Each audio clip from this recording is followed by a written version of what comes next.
Everybody, welcome to College COD for the 2023 season here. My name's Infinity. Joining me on the desk, as always, is Proper. Happy Valentine's Day, guys. And we're bringing you your favorite esports couple there is to the casting desk. Annie, mate, you're my date for this evening. It's nice to see you smiling, and I'm sure you're going to be smiling a lot through the rest of the evening.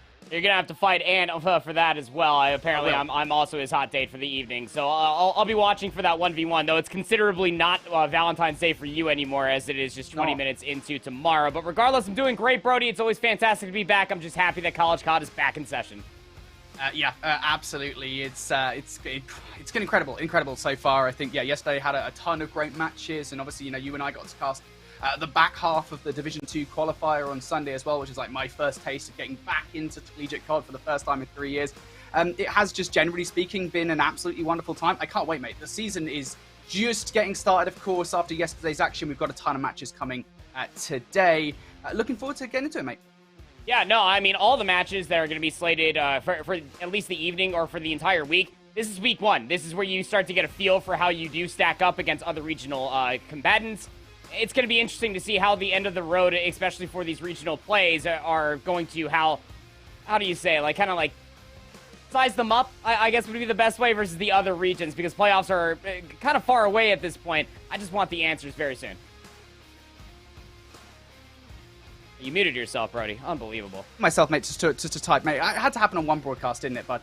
I just cannot wait to get into it, bud. It's going to be an incredible set of matches coming up today. Before we get into any of that, though, let's talk about the pricing ahead of us for today's matches, because, of course, we have for this entire season of College COD, we should say, because there is a ton to talk about here. We already talked about this on the Division 2 qualifiers. The prize pool has grown exponentially year on year. This year, it's bigger, it's better than ever. It's $40,000 on the line, Andy. Ton of cash. That's a lot of schmeckles up for grabs. I mean, $40,000 to be a collegiate athlete. It also comes along with the moniker of representing your school to play esports. You are a collegiate athlete. I can speak personally after having a small stint of both baseball and marching band. Representing your college is everything. That when you have a prize pool to battle for at the end of the year, it's got to feel pretty darn good. Absolutely, it does. There's a ton of prizing in there to kind of talk about. And again, that's $15,000 on the line for first place. Again, it's growing. It's so big now. And it's just kind of nice to have that opportunity, I think, for a number of players who maybe otherwise wouldn't get a chunk of the prize pool in something like Call of Duty Challengers or the Call of Duty League, of course, to have a kind of a shot at that prize pool at this level of grassroots esports. So it's certainly nice to have, for sure. That being said, I think it's a good opportunity here to talk about kind of our sponsors for today. As you guys know, it's the same for pretty much every single day with the CCL fandom and, of course, America's Navy. And for those of you guys who don't know, the Navy is the esteemed smart force that pushes the boundaries of what is possible. It is prestigious, strategic, innovative, and nurturing. The Navy allows you to earn a college education at their expense. When enlisted, you can attend classes even while on the ship. The Navy also offers world-class training using cutting-edge equipment and technology to prepare enlisted men and women to maximize their potential. So make sure you guys check out America's Navy and, of course, fandom. Shout out to those guys again for sponsoring the CCL for the 2023 season. So now that that's out of the way, all of that jam, we can talk about kind of what's coming up ahead of us here. We've got a ton of things to talk about, but our first match of the day is going to be the Keyano Huskies, which is like a pronunciation that I'm going to have to get right, Andy, versus Lamar COD. This is actually a Division 2 matchup. We've got a couple of Division 1 matchups coming up after this one, but we're kicking things off today with that D2 matchup here between Keyano Huskies and Lamar COD.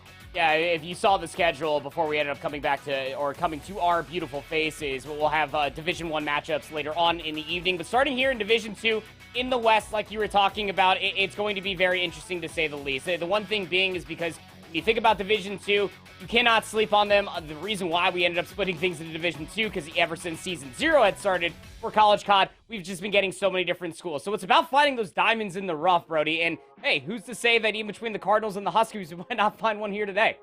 Yeah, absolutely. There's, as we always say, and I said this during the qualifiers again, it's about kind of finding the diamonds in the rough. It's about finding the talent that maybe you would otherwise miss in Division 1 and giving them a chance to make it to regional playoffs. So those of you guys who don't know, by the way, the way the format has changed this season, you probably would have heard it like 3 or 4 times, by the way, in Alan's voice. But regardless if you didn't, we do have 4 teams coming up from Division 2 into the regional playoffs, of course, before the final playoffs on LAN at the end of the season. So these guys, they have an opportunity to get one of those final 4 spots to make it into regional playoffs. But let's talk about these rosters then. Let's bring up the rosters for Keyano Huskies and Lamar COD, which, by the way, I think we can finally say Keyano is playing in challenges, it would seem. You just couldn't help yourself. I couldn't. I'll give a shout out to Squid, by the way, one of our management members, for bringing up that. But regardless, here's a look at the starting roster. Brody, Kurz, Exilios, and Great Witness. Got to give a shout out to Brody. Got a feeling he's going to be the best player on the team, Andy. I wonder why you have a little bit of favoritism for somebody's gamer tag as a first name of which you share. But yeah, there's not a whole lot of information, obviously, when it comes down to Keyano Huskies. I mean, what can you really say? They beat Utah Tech as well as the Air Force Academy to qualify. Those were both 3-0s. They had to do it through the lower bracket, though. Yeah, absolutely. So there's a look at the Keyano Huskies roster, of course. Those guys didn't have such a great 2022 season. They want to have a better go of things for the 2023 season. Obviously, here with the new formatting, they might well get a chance to do so. But on the other side of the board, we've got Lamar COD, this roster, of course, the Cardinals, which, again, I'm on this journey, Andy, of learning all of the different mascots, learning all what they mean. It's pretty obvious, if you guys can see, a very bright red bird, big red bird for their roster. And here we have a look at Osgod, Marshall, Fleazy, and Drew. What do you think of this roster, Andy? Well, I think that Drew's going to be the pop-off player, not to mention how he shares a nickname with what I went by for all of about 2 months when I was growing up. I mean, if you got one on the other side, Brody, I'll pick one on the other side. But all jokes aside, actually, I have one more joke. Brody actually, Infinity, that is, had to Google what a Cardinal was, didn't even know what the bird looked like. So, I don't know. Take that as you will. But yeah, they qualified through the upper bracket, through the Division 2 qualifiers, did Lamar University. They were able to beat CSUB 3-1 in the winner's bracket side of things. So maybe it's something to kind of write home about. Who's honestly to say, because these two teams did not see each other in the qualifier bracket at all. Yeah, obviously, again, there's only so much that we can kind of come to expect here from a Division 2 match. Again, this is kind of an opportunity for these guys to prove themselves. But we asked the question, Andy, what battlegrounds will these guys be proving themselves on? We have a best of 5 map set to share with you guys. So let's go ahead and do exactly that. Pretty varied one, I think, to start off with today. Some of the fan favorites all in there is we have Mikado Hardpoint, got the best of 5, Embassy, Search and Destroy, Hotel Control, and if we require them, you can see the if necessary a little bit above them, Hydra Hardpoint and LSCLO Search and Destroy. I'm going to just put it out there in the universe, Andy. I want to see the Hydra Hardpoint. You know I love me some Hydra. Yeah, it's because you're in Europe, and when we're casting Challengers Elite, we never see Hydra because nobody plays it over there. They scrim it, but they don't love it. So I think Mercado's going to be a great first map. I'm gonna sound like a broken record at the end of the year until I fully have fleshed out notes for all of these two teams. The Huskies got rid of Double Hotel, then Fortress Control. Lamar COD, they didn't want to play Embassy, Hardpoint, nor Mercado Search and Destroy. But the reason why I say Mercado Los Alamos for map number 1 on Hardpoint is a really good nesting ground for these two teams to kind of size each other up. It's also for us as commentators, analysts, and fans in the chat as well, to be able to see how the ARs end up stacking up against each other, how the SMGs work in tandem with one another. This is a tried and true 2-2 map, and when I say that, I mean 2 SMGs and 2 ARs. But it could also be quite punishing the way these 7 hardpoints do kind of jurisdict themselves through a single set of hardpoints. If you overextend just one time, you could honestly be staring down the barrel of being down about 80 points in succession for the enemy team that either breaks you or sets up early enough. So you really do have to showcase some core fundamentals of Hardpoint here in this Mercado Los Alamos map 1. I will say the beauty of Mercado in a way is it does offer both opportunities for you to extend your scoreline by a rather meaningful amount, as you just said, Andy. But on the flip side of that, there was also opportunities, when we look at kind of the rotation from P1 to P2, especially when we get into that second set, and the rotation, therefore, as well before that from P6 to P7, where you might be able to kind of bring back yourselves into the game. Bring yourselves back into the game with like a 100-point margin, I think, something like that off the back of those hard points. So, yeah, I really do love watching Mercado as a map. And I think the other thing that I always note with this one is, again, you kind of touched on it there, was that it is a nice way to see both ARs and SMGs perform. Generally speaking on this map, I haven't quite worked out the reasoning for this just yet. There always seems to be one SMG and then one AR off the back of it that just seems to be playing really well for any given team at the end of the map. So I'm curious to see who that'll be on the Keyano Huskies and Lamar Quad rosters, but still, I think it should be an interesting matchup, especially if you get into Mikado, because we love this one, Andy. It's kinetic, I think is the best way to describe it. Hey, the last time that you and I casted a Mercado Hardpoint here for Division 2 was in the qualifiers, and we got treated to Colo from Army West Point. So, true. Hey, we're looking for another one of those out there, because this is absolutely a takeover map that if an SMG starts to feel right at home, they have some backup with an AR Flex, or even an SMG to be right there to get their trade after a two-piece. This map can swing in your favor very, very quickly. It would be seemingly impossible at the highest levels of Call of Duty, but here in Collegiate, you can never count them out as well. Just to kind of piggyback off a conversation that you were just having as well, Brody, was you were talking about Money Hills, talking about P2 and such. It's interesting to me personally watching a whole lot of scrims. Obviously, I'm comparing apples to oranges when it comes down to CDL, Challengers, and Collegiate, but a lot of teams have been coming a lot better at stringing together P6 to P7. That entire back alley going all the way towards the taco truck, you'd be surprised, can actually get you about, I don't know, somewhere near about 85 to about 90 points in quick succession if you just never give up that back parking lot spawn. So I'll be watching out for that one in particular to see which team has the best P7, which is still very tough for me to say here this year Call of Duty. Yeah, and I think, again, one of the conversation points that will evolve over the course of the year is going to be kind of how teams get better at recognizing those kind of money rotation. Can we make money rotation a term? Can we make that a thing? I think we should make it a thing. Yeah, like, because it's like stringing one kill into another. I don't know. That's a great... I think that's a great term, personally. I'm patenting that thing. Scrap into rotation, or scrap into initials is what it's called. It just doesn't sound as good, though, as money rotations, man. It just sounds better. Anyway, what I'm trying to say here is I think teams are going to evolve and get a lot better at recognizing kind of how important those particular rotations are. I think the teams already know when it comes to Mikado just how important making sure that they're on the right side of the map E2 is, right? I mean, I know that's a very easy thing for us to say here on the casting desk, but we kind of recognize, with attempts at flanking through the barbershop, for example, we recognize that teams are getting a lot better at knowing, hey, this is where we need to be for that rotation towards P2. And yeah, I think, especially when it comes down to P6 to P7, we should be expecting, I think, teams to get a little bit better recognizing that they need to make sure they go through warehouse, through forklift, making sure that they do get control of those spawns about maybe like 5 to 10 seconds earlier than you would normally expect a rotation to come. But we'll see. Ultimately, I think we're still kind of living and learning through. This is February. We're still kind of early doors here in Modern Warfare 2. I mean, we're early doors in CCL 2023. This is the first week, for heaven's sake. Yeah, I mean, a lot of these guys have also been playing with one another, whether it's through weekend cups or whether it's just in CCL 8s. I always see the Discord is popping off continuously. Every single time that I open up Discord, it's always letting me know that there's like 16 individuals inside of the Discord here for College COD. Whether they are watching something funny on YouTube or they are just sitting there playing 8 itself. But I'm hearing all players are ready and locked and loaded to get inside of this one, Brody. One other thing that we got to end up talking about as well, just some stark differences if you're not necessarily new to competitive Call of Duty, but you're new to College COD. We're going to be keeping a very close eye out for those players that start to overextend. I feel like, especially with the matchups that we had last night, albeit with very competitive schools in Division 1, we still saw a lot of individuals, a lot of teams succumbing to the overchalling nature. They keep on overextending in these respawns, specifically in the hard point, and that always puts their team at a steep disadvantage. Spawns in this game are an absolute fickle thing. Yeah, I would describe it as like the protagonist effect in a way. Mate, I'm coming up with so many terms today. I'm patenting that one as well. Yeah, the protagonist effect, where players think they're kind of like the hero of their own story. They want to make the big hero play, and yeah, I think you kind of do tend to see that here in grassroots setting. But enough of us waffling on about random rubbish. We're ready to get into Mikado Hardpoint for the first map of the day, and it will be Lamar COD starting off on the better side of the map plan ever.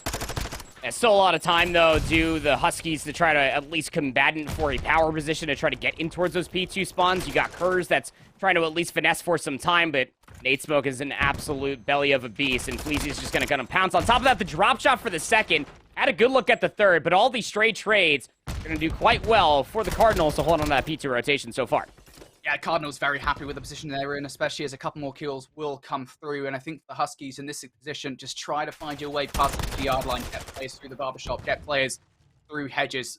That first opening kill for Kurz will be start, but you need to time this correctly. And Exelius just going to have to wait for a moment here before passing this corner. And, well, through barbershop comes Kurz. So now Exelius can come and help, or Great Winners, excuse me, can come and help out his team. Players on both sides of the cantina, but all of them will fall beside Kurz. Now the last one left alive here at the attempted break.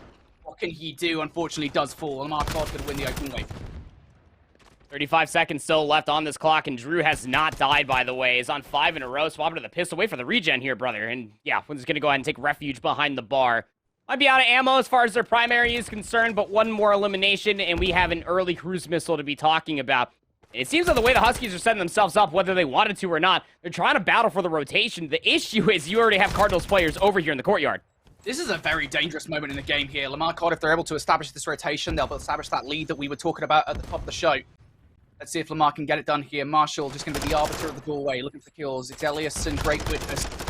We bear witness to Marshall going huge. Apparently, Wheel, a massive two-piece for him. Fleazy also being part of the show here. Marshall going to peek out a little bit too aggressive there to try and win the 1v1 against Kurz.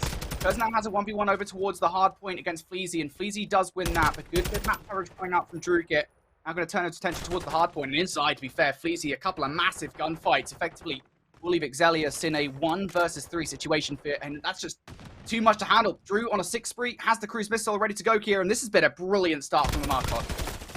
I mean, you couldn't have asked for a more perfect start. I mean, it's shy of 18 seconds of perfection, and that's all the Huskies have been able to get for themselves. Great Witness sitting on a goose egg. That's not exactly what you want to see. And I have to see some steep turnarounds and some assistance coming through from the Huskies, especially if they want to try to win this rotation over towards Barbershop. They do have the close spawns. Brody, Great Witness, they're able to answer back with 2, and they're also expecting where the Cardinals are coming from, but you're still soaking up 7 seconds over at Old is Marshall, so there's still ample time for the Cardinals to get in position to try to get themselves over towards New. Well, that's not going to help in the kill feed there. Oscar decides he's had enough of Fleazy and takes out his teammates, so this initial push will be weakened for the moment here for Lamar.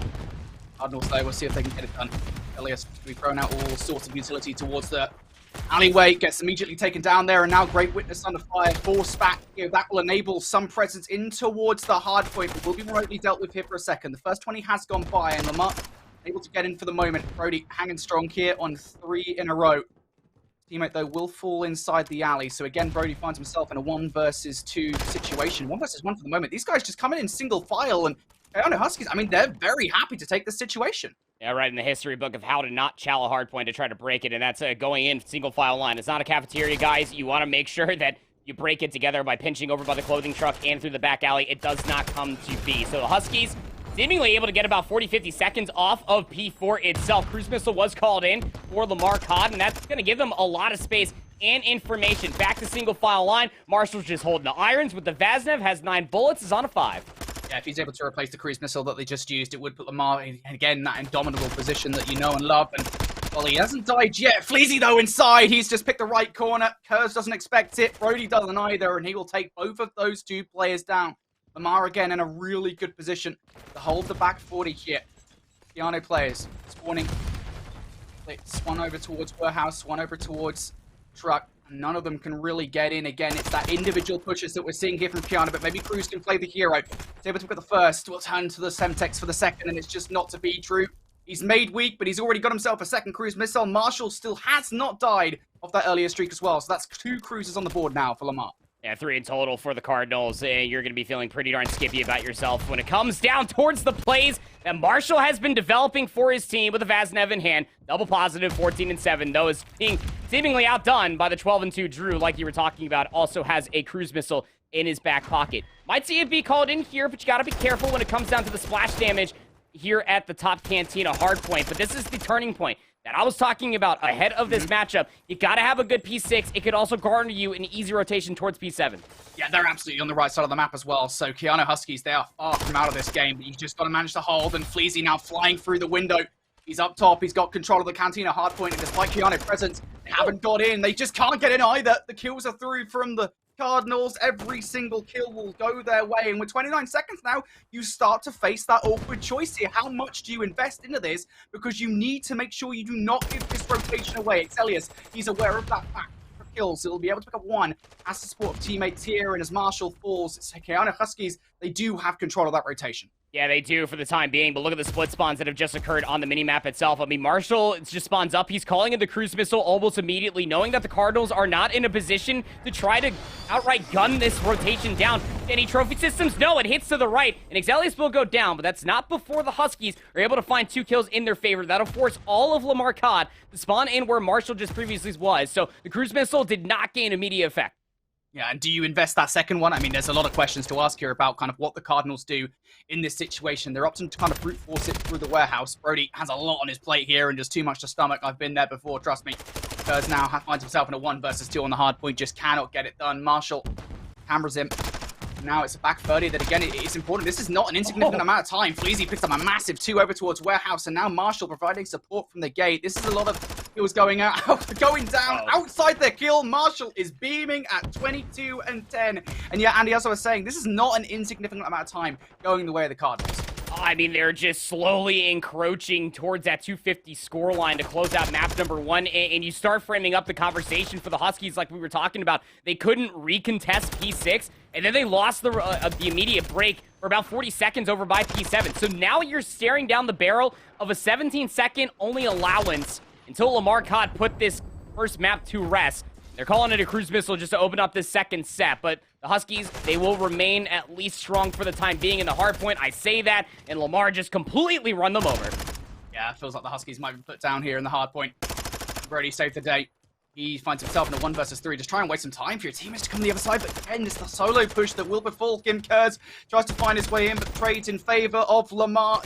Only one player to take down, guys. Can you get Marshall? He's just been the problem for the Keyano Huskies basically the entirety of the game. They will take them out momentarily, but again, it's players from behind that will cause problems. Lamar just needs 3 seconds. Kurz will sit on the outside of the hard point. You need to get in, and you just can't get it done. Lining them up towards the end of the game. They make it look so easy as the Cardinals flying high here. Game number 1. Yeah, so you remember what I was talking about the last time that we casted a Division 2 matchup, and it was with Army West Point, and we were like, wow, Colo is going absolutely buck wild crazy. Well, there was essentially 2 of those. You see Marshall's best play. I mean, what do you want me to say? Like, everybody went positive, 15 and 8 for Drew. My guy almost had 2 minutes of hard point time. He didn't have to do anything. He only had like 2,000 damage, 1992. Good year to be born, by the way. Regardless of the matter, what you're going to be looking at is a steep differential as far as pace control is concerned. Out of the gates, Lamar, they started off on the favorite side of the map. From there on out, they did not relent. Marshall did not relent. With the Vaznev in hand, that guy was always in the Huskies' grill and did not let them breathe. Yeah, it's tough, right? Because we talked about it before we got into the game. We talked about those really important rotations and that are basically integral to making sure you win the Mikado. And Lamar, they either had control of them or they stopped Keyano from getting control of them. I look towards that P6 to P7 rotation that we talked about, right? Where kind of the Cardinals managed to gain control of the back 30 seconds or so of P6 and just taking crucial time away from Keyano, just stopping them from coming back in those situations is just so integral to coming out of a victory.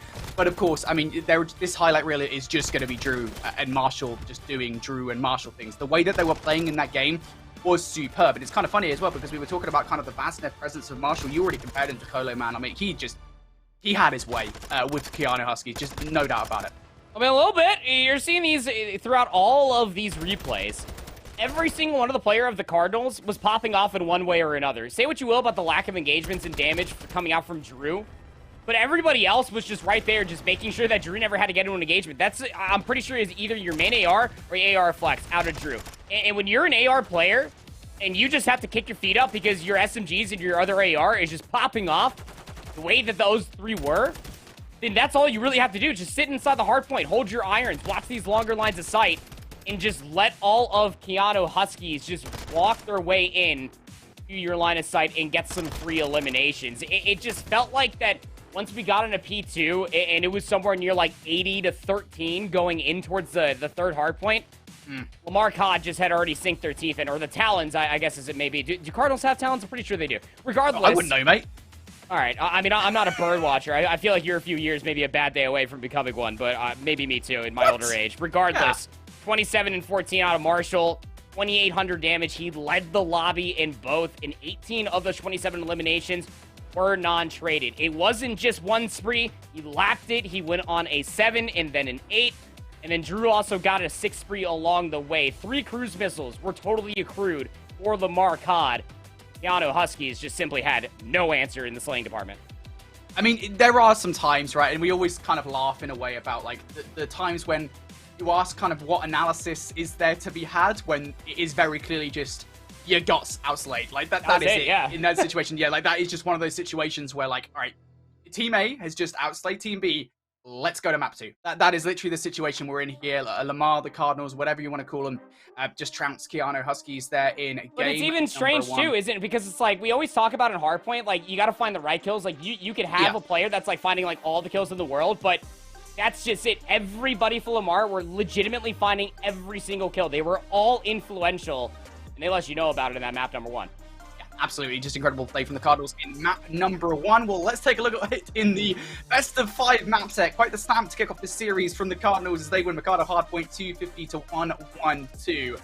Next up in the series then is Embassy, Search, and Destroy, a map mode combination I kind of grown to love over the course of the last few months, Sandy.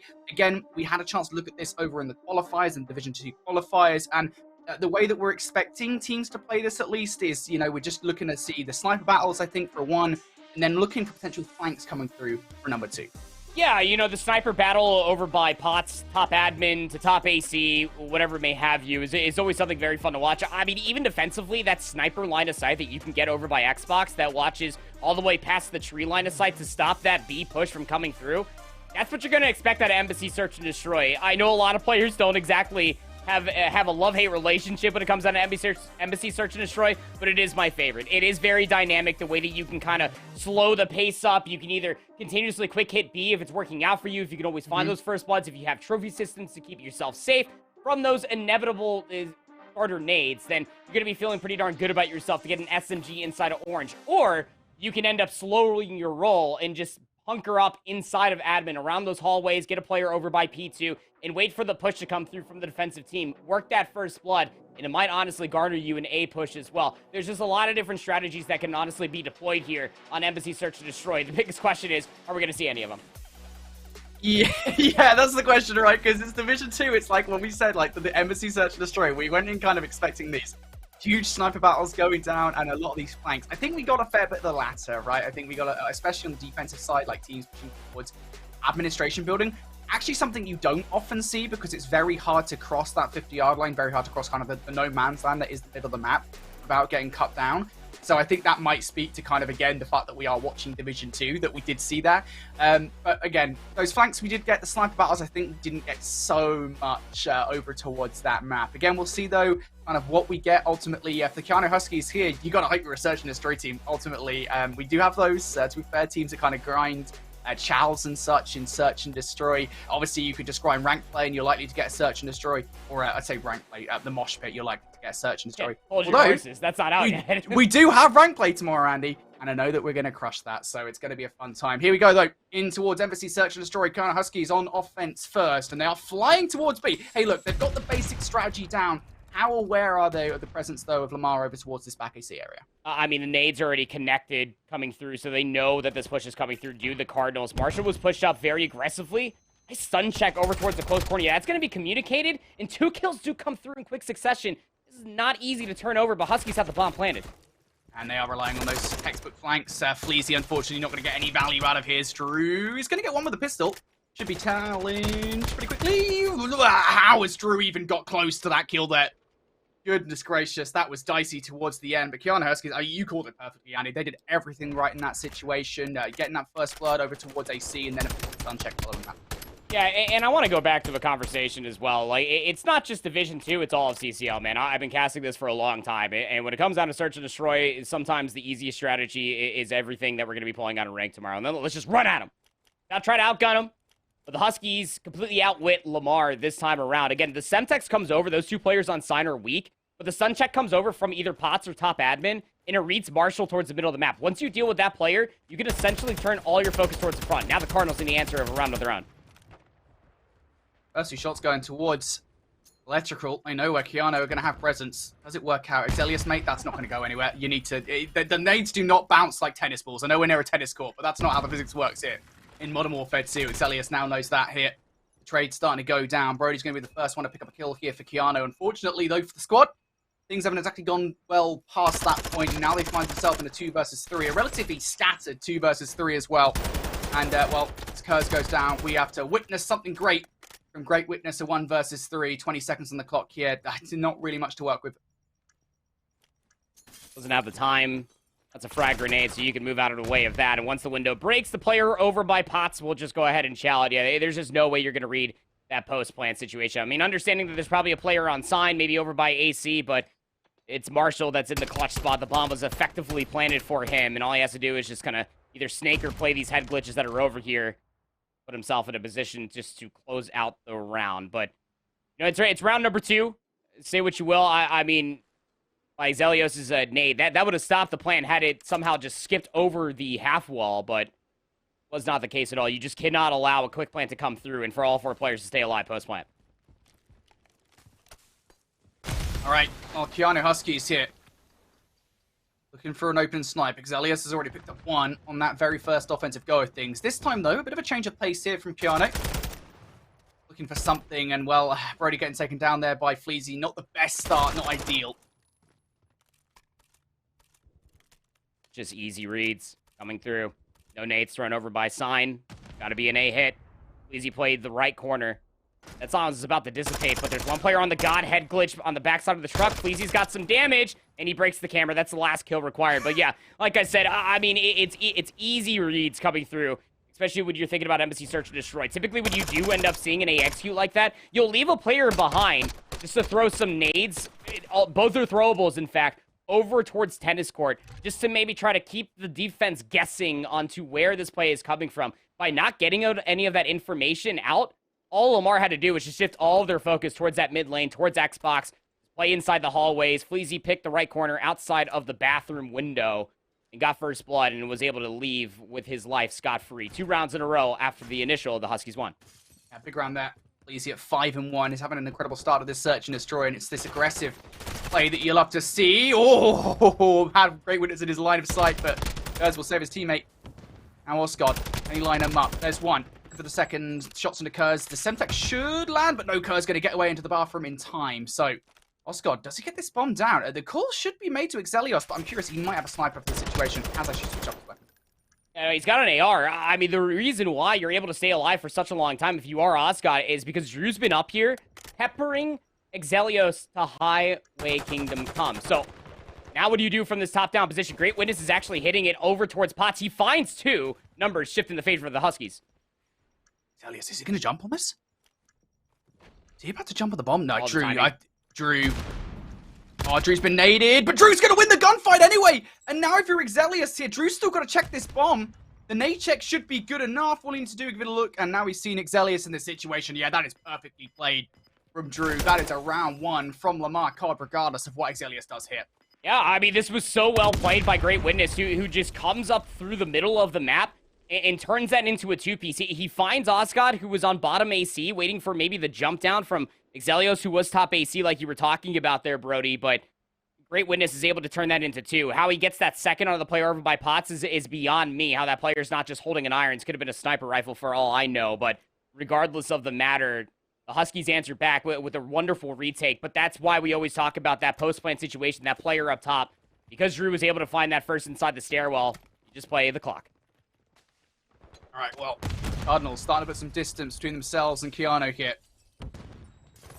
And they extend it even further. Again, 1 player on the flank. It's Fleazy. Would you Adam and Eve it? He's going to get 3 in the kill feed as well. Why on earth not? Give him the ace. Come on, Great Witness. Just be kind. Just dummy up for him. Fleazy will take the 3 kill. We'll have an ace for the round and it'll be good. Osgod will fall. Fleazy's looking for the kill towards the backline. Shaker shots. Not done yet. Fleazy's going to have to back down here and his teammate will steal away the kill. I thought they might coordinate to give him the ace. Didn't happen.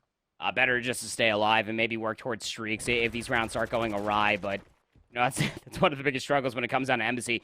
There's no outside the map. So, typically in Search and Destroy, if you can get outside the map and you can kind of throw away your life so that way you don't give towards that streak of another player, that's going to be what you're looking at. But, man, just as soon as we start gassing up the Huskies for the retake and their initial B push for their first offense, Brody, it's been all the Cardinals so far. It's kind of shades of that Mercado hardpoint. They are just simply outpacing them and quite simply outgunning the Huskies. Yeah, I gotta say though, Fleazy is just doing so much in this situation. Like, he is just consistently drawing those first bloods and flanking and doing exactly that. Goodness gracious me. Fleazy trades out his teammate there. Marshall will fall, and now again, it's a numbers advantage here for the Cardinals. They've got the bomb. They don't quite have security over the A-bomb site, but I'm sure that Fleazy is going to don his security jacket and bring safety and security to his new empire over here towards A. But as a matter of fact, it doesn't even matter. That's not where they're taking this bomb. Or new empire. I understood that reference. Well done. Thanks, mate. Yeah, I mean, there it is. Easy. That silence pop. Jumps up. Has the read on towards the last as well. Oh, man. I mean, Marshall finds that first blood. I think it was outside of P1. It happened so fast. It might have been inside Laundry. But then, like you were talking about, Fleazy just comes out. He uses the bait from Marshall for the trade. He finds 3 in the round. Up to 11-2 through 6 rounds of search and destroy. I mean, this guy's putting up a superstar performance in this Embassy search and destroy. 1 kill away will get him the cruise missile. You can only imagine that if he fishes out that first play, he's probably going to call it in immediately because Lamar COD are on map point. Yeah, this has just been incredible from Lamar COD again. Fleazy. Definitely the Palpatine of this picture for Keyano Huskies. See how they can respond. Do they have any bark or bite left in them? They look to make their way over towards A. Watching the middle of the map will be Fleazy. The information is most certainly given away here. Cardinals, they have it.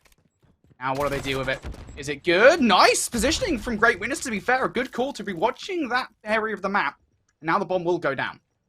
How do you try to retake this? You got one player, he's playing on the Godhead Drew. Okay, I was about to say, if he doesn't see him, that we were going to be having some issues. But Great Witness does find a second. Brings him up to 10-5. They know Drew's last positioning. He's a trophy player, so he's going to drop down to the waiting arms of Great Witness, who's starting to look for the entire ace himself. Curse is going to get the information. Great Witness isn't going to act on this. Some selfless play coming through. And, well, Oscar just snaps onto the first. That is Great Witness. Where did that second player go? He was looking in the right direction as well, but there's just no real way to win this 1 versus 2 now. You just don't have the time to use. It would be miraculous, Oscar. Well, that was a WWE move if I've ever seen one, but it doesn't matter. Keyano Huskies, they will survive. And again, it's clearing the A-bomb in the way that they did and actually recognizing when that push was going to come. Because if there was some bad timing, not going their way, we may well have been looking down the barrel of a 6-1 victory. It's also just the deciphering of quick information, right? You know, as a defensive team, obviously you can get inside kitchen because, well, you spawn right in front of those doors. But recognizing that that door is open, so you just hold the irons if you're Great Witness, just looking into P5, expecting for the push to come through, and it absolutely does. So it's a double-edged effect. You shut down Fleazy, he doesn't get the cruise missile, and you keep yourself alive here in the search. All right, Fleazy, what do you got for us? Time to get aggressive again. The Eric Boom of CCL by the looks of things, and he's going to draw first blood here. Kurz will fall. Oh, that's such a great search and destroy has Kurz. Neither is Brody or Exilius, really. Bomb now down for Lamar COD. Fleazy still searching for kills in this situation. He is just flying from wall to wall, and little team shot on towards Exilius. Great Witness and Brody now left up in a 2 versus 4.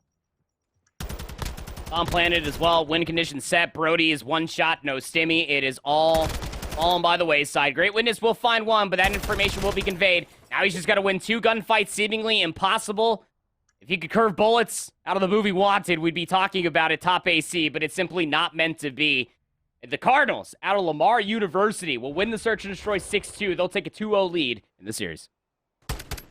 Just impressive. I think just so many of those rounds are hyper-aggressive there from the Cardinals, just looking so hot. And I got to say it as well, I mean, we'll talk about the stat lines in just a second here. You can already see it there, though. A little preview ahead of the time, like Fleazy at 12-3, like just getting hyper-aggressive consistently, like getting really up in the face of Keyano Huskies. And we always talk about kind of the adaptability of teams here in a competitive setting. And again, you know, we must stress, at the end of the day, we're not expecting so much of that in the CCL setting. But nonetheless, we still kind of expect a little bit of it. Like, if that player is pushing you time and time again, you probably should do something about it. So, just tough there, Keyano Huskies just get outplayed a number of times in a row.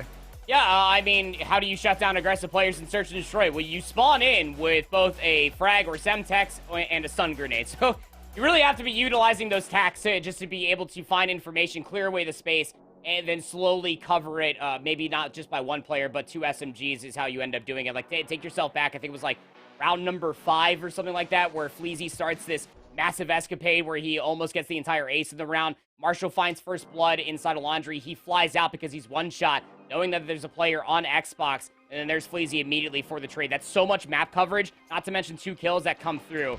Here's that nade.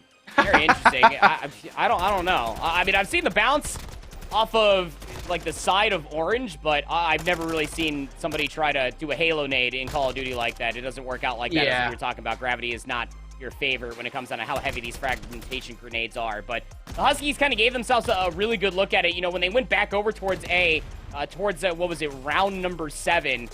they end up just dealing with all Lamar COD, knowing that they were giving them the information from the Huskies that they were not committing over towards B. So they hold their irons, they find first blood coming out of kitchen, they get that bomb planted. You just cannot get away with that one too many times. It just, again, is shades of that Mercado hardpoint map number 1, barring this amazing round from Great Witness, finding 3. Lamar COD just absolutely had their way. They were outslaying them on all fronts. Yeah, look, the one thing I will say is, you know, there is something salvageable from that search and destroy. I mean, Keyano, they started well enough, and then obviously towards the end, I think was the penultimate round, they were able to take it in that kind of 3 versus 1 fashion into Oscod. Yeah, just looking so good. The Cardinals, again, we can take a look at the stat lines. We talked about it already. Easy going on those early flanks, just being super oppressive. Obviously had the supporting fire from Osgod and Drew and Marshall as well in a number of situations. But easy star of the show there for the Cardinals. I mean, Great Witness, 12-7, combined 6-19 for the other 3. I mean, that's just, I mean, I'll call a spade a spade. That's unacceptable, especially in a game like Search and Destroy, where, you know, this game mode, it has been historically kind of bridged upon reading the enemy tendencies, adapting against them. We didn't really see that all too often coming out from the Keyano Huskies. I mean, I don't want to hold these collegiate athletes all the way to the same standard that I do CDL players, but sometimes when it comes down to Search and Destroy, and you're recognizing that that the Cardinals are just running at you, that's when you have to start conceding so much space and just play against those unforced errors, kind of double hold irons and just deal with Fleazy, and then 1 kill at a time soon on after. Just try to get yourself some numbers. That's how they won that round number 7. We just never saw it again. It's fundamentals at the end of the day, right? That's the way I would go about it, right? It's just like there are certain fundamentals you expect to kind of a basic level of Call of Duty, and some of them we just didn't see there from the Keyano Huskies. But regardless, they still have some bounce back potential in them. They did have a little bit of bite. We saw a couple of good rounds out of them there. Can they at least bounce back, though, as we get into control very soon? Well, we're going to make you wait a little bit for that. Matt will be back after this break. Alright guys, you shall wait no more. Keyano Huskies versus Lamar COD is about to get underway once again here as we resume the hotel control. Hopefully, nobody freezes here. So ample time. Just kidding, I don't want to cast a curse this. I'm sorry. It had to be said. Keyano Huskies, though, on the offense, same thing as last. They go for A off the opening rip. The difference is that Cardinals do not find the trades required, so triple stack is in. You might be able to find a couple exits here if you are Fleazy, but this zone is completely tacked over. The Huskies only lost a single life. Oh my. Yeah, it's not too... What is this? This is hotel control, Brody. What is this rap? CCL Division 2. This is in the Western region. You, Thank you. I hate you so much. Anyway, the point, my exclamation, my surprise was this rap coming through from Keyano Huskies as they push all the way back around towards bedroom side. It should send Lamar for a bit of a windy for a second here, but they're aware of something going on. Something is afoot, and Osgod is about to come in from behind and ruin their day. You have to imagine from top bedroom. That's not where most of these players are located, though. There's one down low, and there you go. Finally, these guys going to activate. They've only got to search for a couple of players coming off spawn now, and yeah, that's why you don't see this play that often, because it's just very hard to make it work. Typically, you'll see like teams flip the map because you know that top bedroom is going to be immediately taken over by the defensive team, but hey, gotta give them an A for creativity, I suppose. Trades are coming through. Top bedroom is now in the favor for the Huskies. The issue is that respawns are going to be coming through from Jewels for the Cardinals, so the atrium through couches is where they're going to be coming to next. Drew. Attack in that powerful D2 position and just kind of watching over. Nobody can get past him at this point, and I think the thing is at this moment in the game with Keyano Huskies, I mean, what do you do in this situation? You kind of want to blend 10 players on the flank. You can't do that because Marshall is over towards Ruggs. They finally remove him from the situation here, so a lane might actually open up. That is a really important double coming through from Brody. They haven't cleared house towards the backside just yet, and again, that is just super problematic. Osgod picks up 2, and Keyano, I mean, as try as they might, they just cannot clear anywhere near enough space. You remember when it was like 29 to like 26, 25? Now we're down to 30 seconds, and the Cardinals have the life lead, albeit by 2. They shaved it away wonderfully just because the Huskies went all in for this wrap back through their spawn. It exhausted so much time. The trades were so good from the Cardinals. The only player that's in a position to maybe try to do something is going to be both Brody and Kurz, but Brody doesn't fully check D2. He will be cut down. The biggest question is, what can Kurz do? He's in a battle of 1v2, 1 versus the desk, 1 versus Drew. He will be cut down. And Lamar COD, they'll hold strong by only giving up 3 segments. I think a lot of it comes back to what I was saying, and obviously not all of it does, but when you make a push like that, instead of going forward through Chandelier, through towards kind of like that back lobby area, to wrap all the way back around your spawn, like you lose basically like that kind of real estate that you would have otherwise gained, and it just doesn't put you in a good position whatsoever, and also the amount of time that such a thing takes. So yeah, not the best move, I gotta say it. However kind of creative it was from Keyano Huskies. If anybody ever needs like a little quick like 30-second reel of why that doesn't happen, there you go. I think it's mostly just the time that you wasted. I mean, you had like 2 minutes on the board and you just decided to rewrap through your spawn. So 3 segments are what we'll tally on over. Here come the Cardinals for their offense. They're looking for A first and foremost. There are 2 Husky players to deal with over here though. Yeah, Fleazy going to make his way through double arches. Kale's coming through, supporting gunfire. Just Brody left to deal with, and he will be cut down by Marshall. So should be good for the full stack hit for Cardinals. Just want to get this one done as soon as possible. Stop any Keyano players from putting a stop to their plans. And yeah, there's no way. There's surely no way with this being 3 ticks. Marshall's actually going to push out here. This is an investment coming through from Keyano. And this answers another one of those questions again, Andy, about kind of what the investment looked like for the defensive side. Once A falls, it was a pretty heavy investment coming through from Keyano. Yeah, and even Brody's little makeshift flank all the way back through Chandelier is going to be cut all the way down. You're really relying on Exelios back here playing the P2 head glitch, and Kurz playing all the way on the backside of the bike rack just to make sure that the flank does stay fully secure. While this has all been happening, by the way, the Huskies have sent players inside of key positions. Most importantly is player number 4. That's Great Witness inside a bedroom. And Brody off of the respawn goes inside of couches. So this will shave a lot of time off of the clock for the Cardinals. And they'll also mitigate the life lead just down to 1. Yeah, a lot of presence now being removed here. Keyano Huskies trying to be cautious about any Cardinals players getting past that 50-yard line. But a couple of kills now coming on through. So a lot of pressure mounting onto Brody, who's behind the help desk. Trying to keep quiet for the moment here, see if we can catch any players off guard as they fly out, but has to be cautious about it. And no, Marshall flies down from above. Brody just doesn't expect it in the situation. Kurz goes down as well. The pressure's starting to mount, but there's one player on the flank that might well just come up, touch it. Exelius on the other side as well. This is a great pitch coming through, but you've got to remove all players. And, well, Great Witness. How about that? And 3-piece on the other side. It was off screen, but it's good enough here as Keyano Huskies, they survive.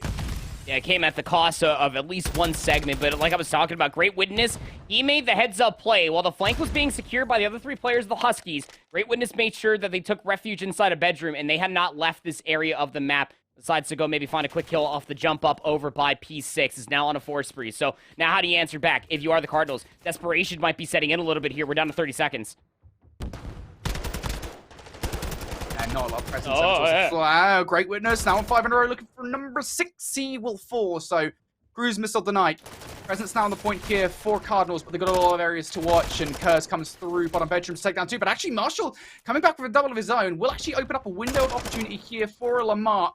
One last hurrah. Fleazy comes huge with 2. And now Lamar, an opportunity here for the stack. Fleazy hasn't been challenged just yet. The Semtex will take him down. Now finally a trophy system on the point, but it's too little too late.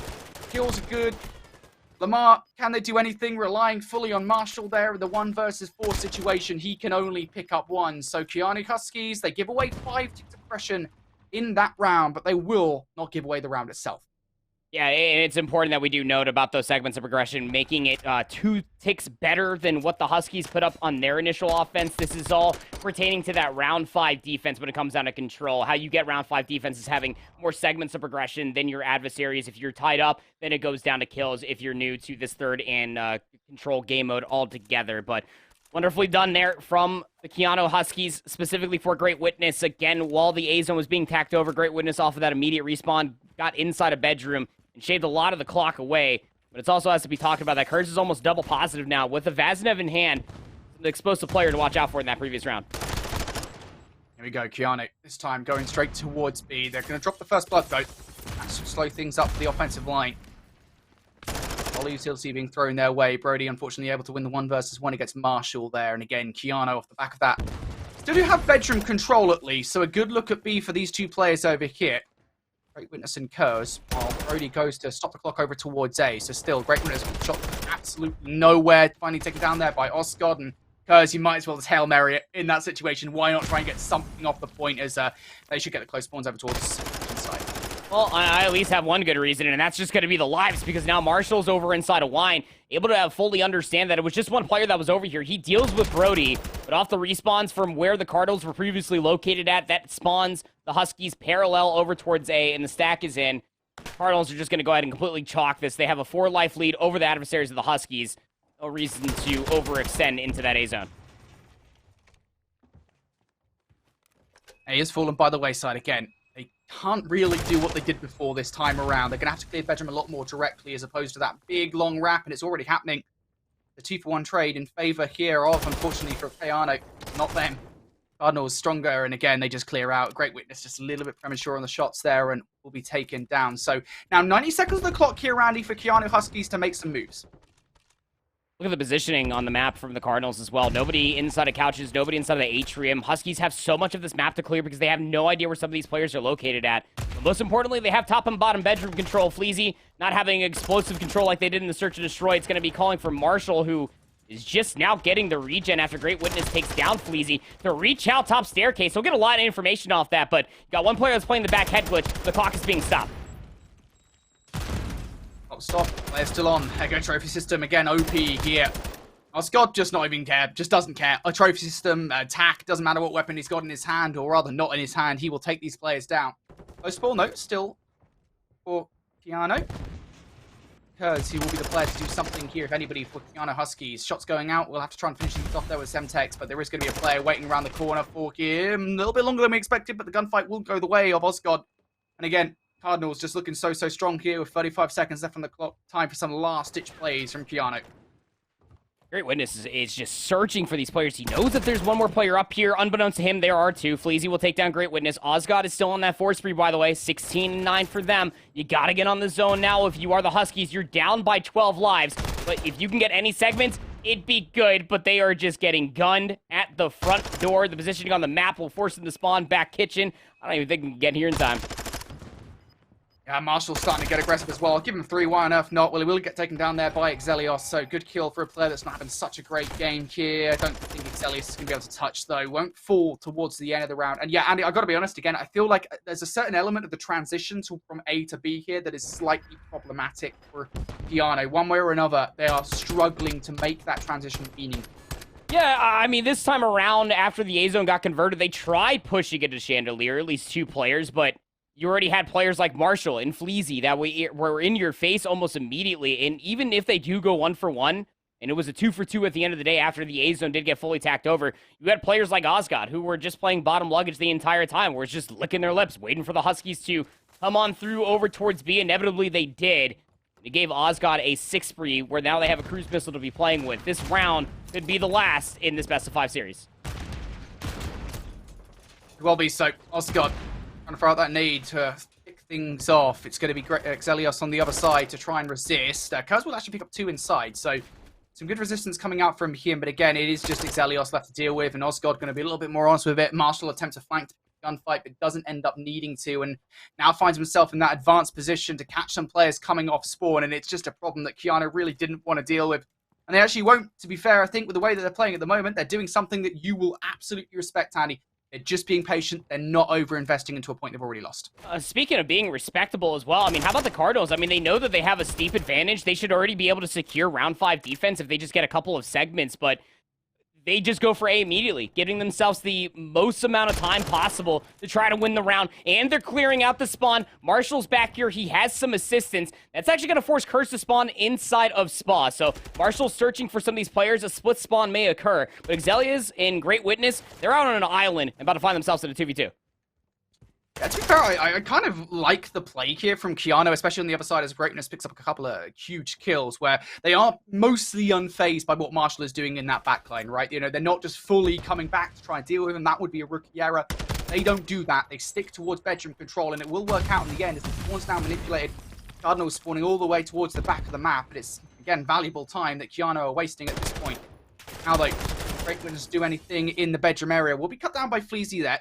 Brody now the furthest player pushed up in towards luggage. And again, this forces those spawns all the way back. But as Cruz falls now, Lamar, an opportunity here to fly towards B. Brody should well be the savior here for Keyano. Players inside couches too. Players now on the point for Lamar, Andy. This is not looking so good. Exelius, he has to do something here in this situation. A lot of shots going up, but not many effective. On the other side, it will be Brody. We were looking for him to activate inside luggage. He does exactly that. Does get traded, though, so bedroom control isn't fully there. You've got Exelius that's down low. Marshall will clear him out. The next player to maybe try to step up and stop this B-zone execute from coming through would be Kurz, but he's playing really patiently off the information from Great Witness, who does get cut down. 27 seconds, the clock is stalled. First few kills coming through for Keyano. Brody with yet another one. This is really well played for Keyano. They're having a really good defensive side. You talked about the ticks of progression. Again, that is something that we have to note. Lamar have not got that fourth tick of progression that they so desire. One last hurrah here. Brody has spotted out Fleazy, looking for him through the double arches, but Fleazy has made the great escape, and Brody might want to be caught from his rear here. Marshall going to be the one to pull his pants down, and now Fleazy looking for some more damage. Unfortunately, he does fall. Marshall already stunned and tagged up here with 3.5 seconds on the clock. You've got so many different directions to look and not really a lot to do with it. Osgood flies towards the point, but does not reach in time. And a staunch defensive effort there from Keyano Huskies, arguably their best round so far. Yeah, no, they look very, very good there, Brody. Again, after the A-zone did get tacked over, like we were talking about, you had a 2v2 in towards the backside of the P2 spawns on that back staircase over by Spa, and then you had a 2v2 over by bedroom bottom luggage. It just felt like that there was always at least one or two players for the Huskies that when they did get that that favorable trade, 3 for 2, or just when they had numbers in their favor after the team fight was completely fallen down, they were putting players bottom luggage continuously. The Cardinals, every single time that they were trying to get back over towards B, it all went through top bedroom, through couches, through the atrium. They never cleared away bottom luggage, and that was always the clutch spot for players like Brody to absolutely pop off or curse top bedroom. But segments of progression, like we were talking about, it was a total of 8 for Lamar, COD, and a total of 6 for the Huskies. So now the Huskies got to dig deep. They got to win this offensive round. They want to force a map 4. That's not the best start, though, is it? As Osgood picks up 2. Lamar looking pretty good off the start here. Fleazy will fall, so now Osgood has a lot more to do over here, but his attack has just been so strong. Only able to pick up 1. Nice nade to take him out of position there from Great Witness. So now Keyano, they've got the numbers on 8. Marshall on the flank, they're not aware of this whatsoever. They have Zelius looking in this direction. Great Witness also having a little peek, but yeah, they haven't quite him whatsoever. Here we go, peekaboo. Marshall putting every shot everywhere but where that last spreading player is. Hasn't spotted out Exelius' position just yet. Has to go for the reload despite having 4 bullets left in the magazine, and Brody will take him down. So a little bit of an error there in that particular situation, and it does inevitably result here in Keyano actually not just getting A, but having a good look at B too. They're getting a lot of map control. Oh, you would have loved to have that kill if you are Brody to at least maybe try to get P4 in your favor. Look at player number 5 in red. Drew is pushed up all the way inside of the top garage. And yeah, nobody from the Huskies were there to read it. Marshall's going to be there for the pinch effect as well. You have one player that's at least in a position down low bottom luggage. It's going to be Brody. He just has to hold the line. Maybe try to pop on out. Maybe find a couple kills, maybe a damage or 2. Maybe help out his teammates, kind of work their way closer towards this B zone. Really good position now for the Cardinals again. They've got control of bedroom side, and that really is the recipe for success. And well, Drew with this attack going back to what he was doing in map number 1, now really starting to heat up here in this game. But a couple of kills come through. Drew does fall, and that's the first line of defense down for the Cardinals. Fleazy needs to go big, and go big he does. A massive 2-piece here to hold strong. Keyano, what can they do? Again, that was so damaging for them. If they would have got those 2 kills through, it would have been looking pretty good, but Fleazy is still going to be a problem. I thought he was going to go for the execution there, and instead just goes for the slap to the elbow. Yeah. Almost looked like a old school shot punch, except that doesn't exist in Modern Warfare 2, but Fleazy's still trying to jostle for top bedroom control. Great Witness will find it. We're down to sub 1 minute, 5 life lead in favor of the Cardinals on defense. These straight trades are not going to be good for the offensive team, but you do have one player. It's going to be Kurz. He does have some assistance, the clock being stalled. First segment on the way. Keyano actually having something to say here, and even with those kills, the trades ultimately favor Keyano. They've still got presence to the point. Noscott finally going to bring this get-out-of-jail-free card down to the ground, but will he get it down in time? He's got trophy systems on the point as well. It would seem that there, I don't know if there are, to be fair, but the cruise missile gets stopped. Regardless, I think it just hits the side. It doesn't matter. The kills are through. 40 seconds on the clock, and it will not even be the cruise that does it. Yeah. You just play trades now. Glorify TDM. If you are Lamar COD, you got 30 seconds just to find 6 more kills. 2 more respawns for the Huskies. Pick your corners. Huskies need to clear them. Here they come. Last chance to learn. Last chance. Get rid of bedroom control. Brody with the first blood. That is good news, but you got to deal with Osgood. down low, also towards couches. Marshall, that mid-map pressure has been so strong, and the second kill moved through. They're doing most of these things right. The kills again, just too strong. Now a 2 versus 2 on the point. It will be a 3 versus 2 before long, and now a 1 versus 3 here as Great Witness falls. All that occurs. He can't get it done, and with 8 seconds left, that should be sayonara here in this game. Can anybody make it through the mid-cut? Absolutely not when Fleazy's there doing Fleazy things. Job is done. Lamar with a 3-0. Yeah, I mean, hey, Fleazy didn't have the breakout performance like what we saw in the Embassy Search and Destroy, but he was showing up in a massive way. 24-25 comparatively to the almost double negative he was at one point. I think after like maybe round 2. I mean, Fleazy is just falling back to their old devious ways of what we saw in that Embassy Search and Destroy. It was Osgod and Marshall that pop off here. Full Lamar COD. But you really got to tip it coming through for Keyano Huskies. I mean, they gave themselves a lot of good efforts to maybe try to win that final offensive round because they needed it. Obviously, it's a 3-0, of course, out of map number 4. But man, I got to tell you, those straight trades and just how quickly Lamar COD were able to act off of those 2 kills, immediately turning into further map positioning, was absolutely stellar to see. Yeah, really well played. I think just, you know, in terms of getting yourself in position, getting some of those individual plays that we saw, especially from Osgod in an early round, and Fleazy as well with that sub that we've kind of known him to do basically the full series long. Just great pressure coming through from the Cardinals overall. I will say, Keyano, this is the best map that we've had so far in the series. They looked quite good on their defensive efforts, at least, especially in that round number 4. It was just ultimately the offenses that let them down time and time again. I had one good look on a flank, and that was really about it. But beyond that, Lamar just looked a little bit better in that game. But it does come down to round number 5. It is the closest of the 3 we've seen.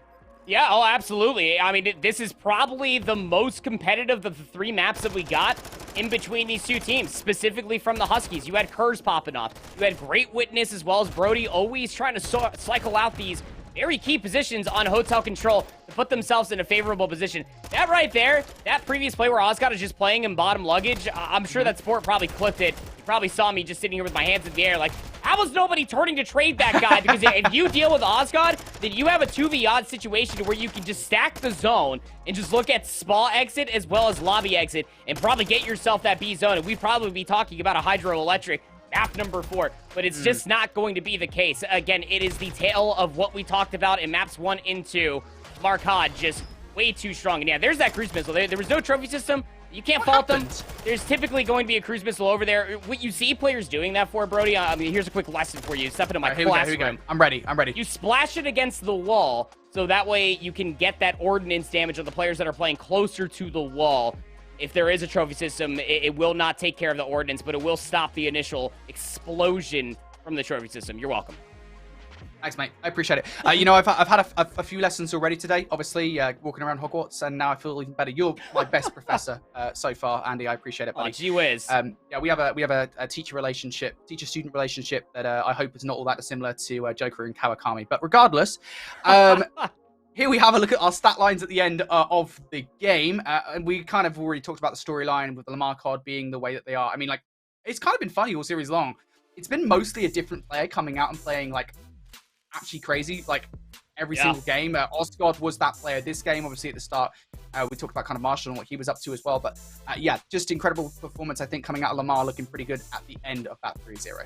Oh, absolutely. I mean, I think that's something that you can absolutely write home about if you are Lamar University for this Cardinal roster, is that everybody popped off in that Mercado Hardpoint map number 1. Fleazy was just undeniable in map number 2, and then Osgod, like you were saying, was playing out of this world in map number 3 as we take a look at the best of 5 map set. Don't get to go to your favorite map there, Brody, of Hydroelectric for that map number 4 of Hardpoint. But, I mean, this was really a one-sided affair for Cardinals, especially through those first 2 maps. So we got some bark out of Keyano Huskies, at least in that map number 3, but they will be starting off their groups with an unfortunate L. Yeah, it was less of a bark and more of like a God, someone clip that and send it to me. So like a I don't know, I'm trying to replicate my dog's like, nice. you know when your dog just like asks for food, and they're like that kind of noise. You know, that's kind of the noise that we saw there from Huskies. At least I hate myself for doing that so much. This is what past midnight, past midnight Brody looks like, by the way, guys. Regardless, before we send it to a break, just want to give a quick shout out to our sponsors here for the CCR for the 2023 season of Force Fandom and America's Navy. If you guys didn't know, it's the most highly skilled, technologically advanced military force in the world. It offers 180,000 ROTC scholarships, which pay full college tuition for students with exceptional academic and leadership credentials. So make sure you guys check out the America's Navy. Thank you to those guys for sponsoring the CCR for the 2023 season. That said, guys, we're going to go to a very brief break. I don't actually know how long it's going to be. It's going to be a break. We're going to have some more COD on the other side.